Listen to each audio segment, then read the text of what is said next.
Hello, this is Mark Wildman of Wildman Athletica, and today we are going to talk about a kettlebell squat. We will be doing a box squat with our feet together into a boat pose.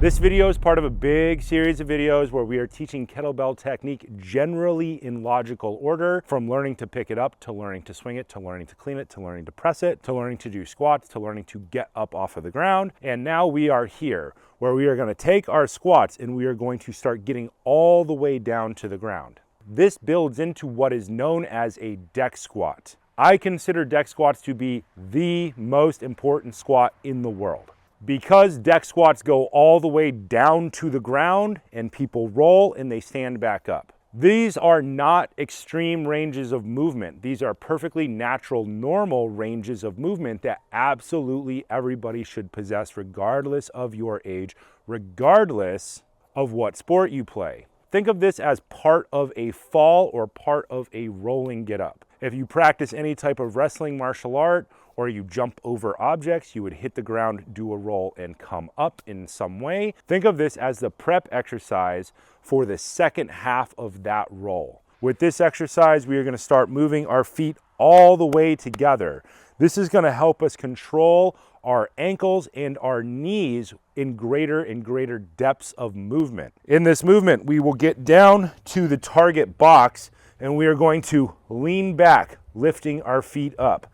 There are kettlebell versions of this exercise, there are club versions of this exercise, and there are sandbag versions of this exercise, but the kettlebell version is the easiest version to control.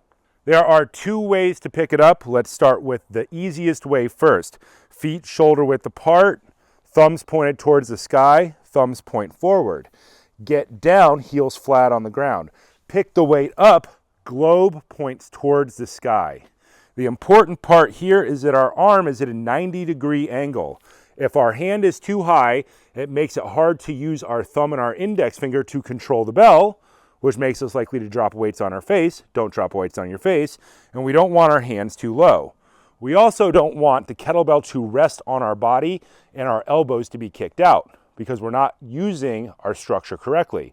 Elbows in, push the weight off of your body. Bring your feet close together. Get down. Kettlebell will go in front of the knees.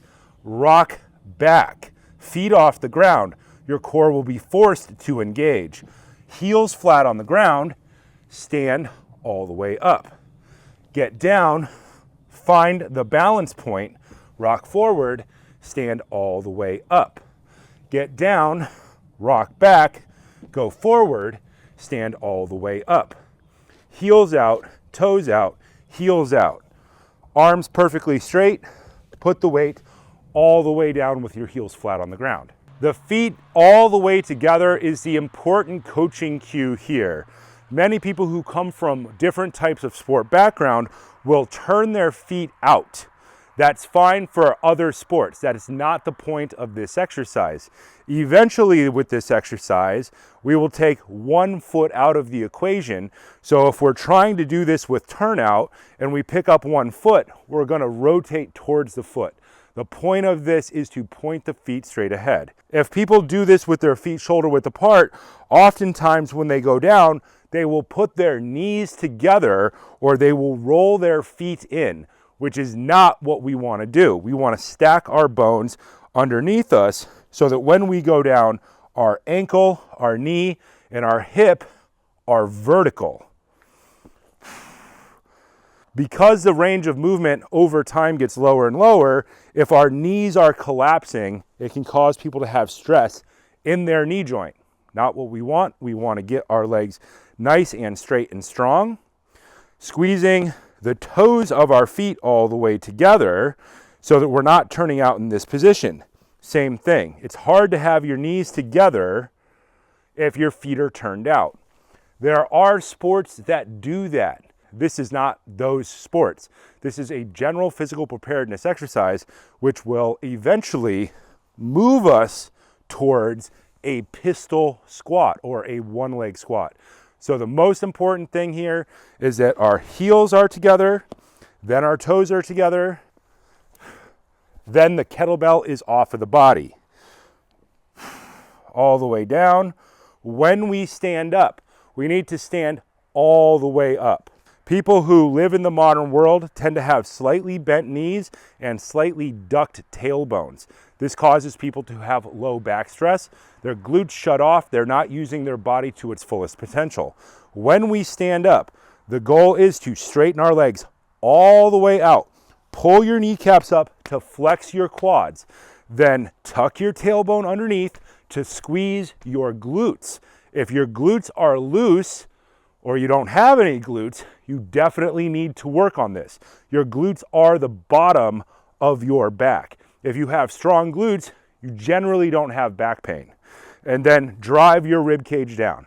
When people get more advanced, they will have their feet all the way in position, heels together, toes together, and pick the weight up in that position so that everything is already set. Kettlebell, elbows tight, off the body. Squeeze the glutes as hard as you can at the top of every rep.